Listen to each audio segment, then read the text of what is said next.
सत्यनिकेतन संस्थेचे सचिव व माजी प्राचार्य TN कानवडे यांना सावित्रीबाई फुले पुणे विद्यापीठचा जीवनसाधना गौरव पुरस्कार आध्यात्मिक गुरु आणि आर्ट ऑफ लिव्हिंगचे संस्थापक श्री रविशंकर यांच्या हस्ते प्रदान करण्यात आला।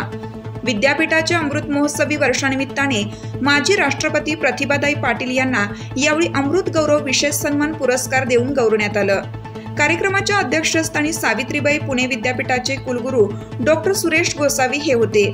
विद्यापीठाच्या वतीने विद्यापीठ वर्धापन दिनाच्या निमित्ताने वेगवेगळ्या क्षेत्रातील सुप्रतिष्ठित व्यक्तींना केलेल्या योगदानाचा गौरव व्हावा या उद्देशाने दरवर्षी त्यांना जीवन साधना गौरव पुरस्काराने विद्यापीठामार्फत सन्मानित केले जातं। प्राचार्य TN कानवडे यांना त्यांच्या शैक्षणिक व सामाजिक क्षेत्रातील योगदानाबद्दल या वर्षीचा पुरस्कार देण्यात आला आहे। आज सावित्रीबाई फुले पुणे विद्यापीठाचे अमृत महोत्सवी वर्षातील वर्धापन दिनाचा सोहळा विद्यापीठाचे पै खासबा जाधव क्रीडा संकुलातील इनडोअर हॉलमध्ये विविध मान्यवर तसेच शिक्षणप्रेमींच्या उपस्थितीत उत्साही वातावरणात संपन्न झाला। कायदा क्षेत्रातील उल्लेखनीय योगदानासाठी पद्मश्री ॲडव्होकेट उज्ज्वल निकम, उद्योजकता व व्यावसायिक क्षेत्रातील उल्लेखनीय योगदानासाठी मिलिंद कांबळे, शैक्षणिक व कृषी क्षेत्रातील योगदानासाठी अनिल मेहर, शैक्षणिक व सामाजिक क्षेत्रातील योगदानासाठी सतीशराव काकडे देशमुख, शैक्षणिक सामाजिक व सहकार क्षेत्रातील योगदानासाठी कृष्णकुमार गोयल या मान्यवरांना यावेळी जीवन साधना गौरव पुरस्काराने गौरवण्यात आलं। प्राचार्य कानवडे यांनी 23 वर्ष आदिवासी भागातील राजूर येथील ॲडव्होकेट मनोहरराव देशमुख महाविद्यालयात प्राचार्य म्हणून काम पाहिलं। प्राचार्य पदाच्या काळात विद्यार्थ्यांच्या विकासासाठी विविध उपक्रम राबवले। त्यांचे प्राचार्य पदाचे कार्यकाळात महाविद्यालयाला अनेक पुरस्कार मिळाले आहेत। सध्या ते सत्यनिकेतन संस्थेचे सचिव म्हणून काम करीत आहेत। अलीकडेच त्यांना राज्य शासनाचा आदिवासी सेवक पुरस्कार मिळाला आहे। यावेळी अकोले तालुक्यातील शैक्षणिक सामाजिक क्षेत्रातील अनेक जण उपस्थित होते। यावेळी सत्यनिकेतन संस्थेचे संचालक मिलिंद उमराणी, प्रकाश टाकळकर, प्रकाश शहा, व्यवस्थापक प्रकाश महाले, राजूर महाविद्यालयाचे प्राचार्य डॉक्टर BY देशमुख, प्राचार्य भाऊसाहेब बनकर, प्राचार्य मधुकर मोखरे, प्राचार्य बादशाह ताजने, माजी प्राचार्य LP परबत, MD लेंडे आदींसह मोठ्या संख्येने शिक्षक प्राध्यापक वर्ग उपस्थित होता। ॲडव्होकेट MN देशमुख महाविद्यालयात 23 वर्षे प्राचार्य म्हणून काम करत होतो। 1993 पासून ते 1915 पर्यंत मी प्राचार्य होतो। या कालावधी महाविद्यालयाची जागा प्राप्त करण्यापासून सर्व इमारती आणि सुखसोयी उपलब्ध करण्यासाठी मी सातत्याने प्रयत्न प्रामुख्याने त्या ठिकाणी केला आहे। विशेषतः ज्या आदिवासी भागात मी काम करतो, न शिकणारी मुलं मी महाविद्यालयात आणली। ज्या मुलांना शिकता येत नव्हतं, ते जनावरं वळीत होते, त्यांना जनावरं मागून आणून मी मुलांना शिक्षणाच्या प्रवाहात आणलं आणि आज ती मुलं उच्च पदावर काम करत आहेत। माझे 27 विद्यार्थी आज PhD झाले आहेत। 25 विद्यार्थी आज माझे फॉरेनमध्ये शिक्षण घेत आहेत, अनेक नोकऱ्या करत आहेत। तो माझा आनंदाचा क्षण आहे। प्रामुख्यानं जवळजवळ माझ्याकडे BSc आहे, MSc आहे।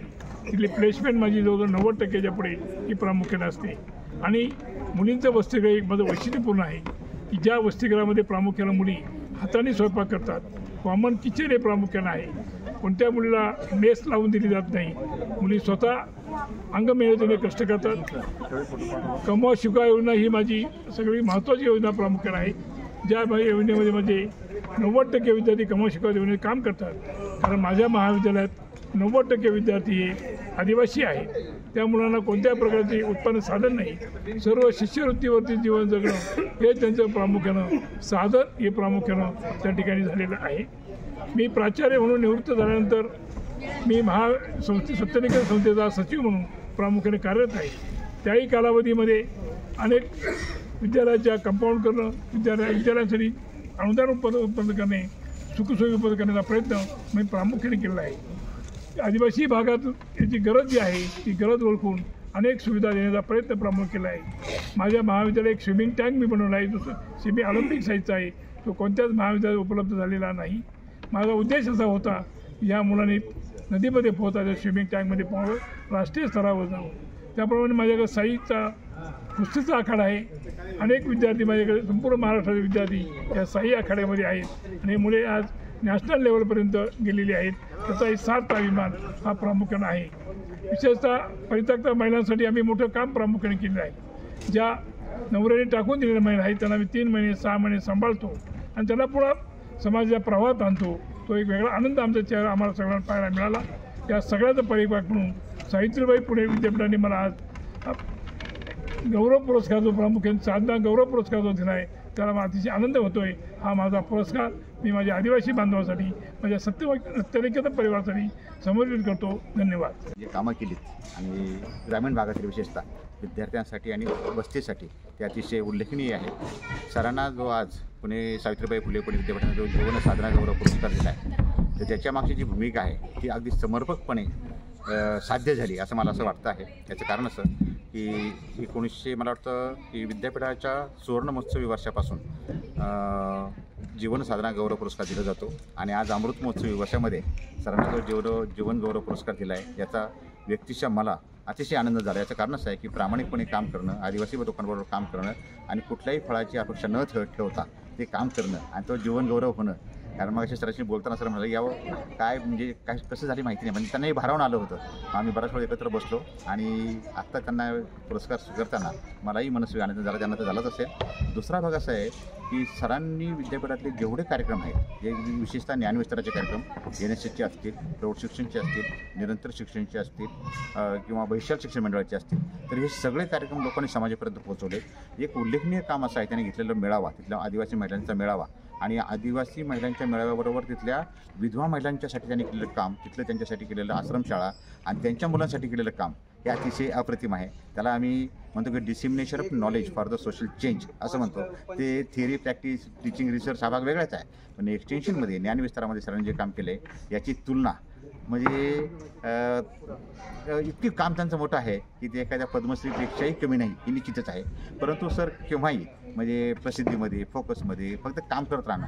आणि मला एकदा माहिती आहे, मला आठवते आता मुलीच आठवलं, सरांच्या इमारतीचं काम चालू असताना सरांना त्रास झाला होता, फरशी आणायची होती मला असं वाटतंय आणि त्यावेळेला सरांना तिथे काम करत असतानाच अटॅक आला होता असं वाटतं. आणि मग ते कुठे आहात असं विचारलं गेलं आणि मग ते त्यातून ते बाहेर पडले. याचं कारणच आहे की आपल्या सगळ्यांच्या शुभेच्छा आणि पुन्हा ते काम करण्याची त्याच्यामध्ये सत्यवंत होते, वास्तवता आणि पारदर्शकपणे काम करणं याचं सगळं फलित ते आज जीवन साधना गौरव पुरस्काराच्या या सावित्रीबाई फुले पुणे विद्यापीठांना मिळालेलं आहे. आणि यातून त्यांना भावी आयुष्य हे आनंदाचं, समाधानाचं, सुखासमाधानाचं जावं. आणि यामध्ये साहजिकच त्यांच्या ज्या मॅडम आहेत की यांनी त्यांचं सहकार्य, कारण मला माहिती आहे की सकाळी पहाटे बाहेर पडताना एखाद्या टूरवरती जाताना 15-15 दिवस बॅग घेऊन बाहेर पडणं, येण्याच्या चक्क्यामध्ये जाणं, उन्हाताना थंडीमध्ये जाणं आणि त्यांच्याबरोबर त्यांची काळजी घेणं आणि त्यावेळेला सगळा प्रपंच सांभाळणं हे इतकं साधं काम नाही. आपण म्हणतो की एका पुरुषाच्या मागे म्हणजे ज्याला आपण असं म्हणतोय की काम करणाऱ्या किंवा मोठ्या माणसाच्या मागे त्याच्या पत्नीचा वाटा हा खूपच मोठा असतो. कारण त्या असल्यामुळेच लोक पुढे जाणं, बाहेर जाणं आणि मुलांवरती संस्कार, मुलांचं शिक्षण, मुलांचा सगळा परिवार, सगळ्यांचे आरोग्य सांभाळणं आणि घराची जबाबदारी त्यांनी समर्थपणे सांभाळले. त्यांचंही मी अभिनंदन करतो आणि या ठिकाणी मी परत एकदा शुभेच्छा देतो. या ठिकाणी थांबतो. धन्यवाद. प्रतिनिधी विलास तुपे, राजूर.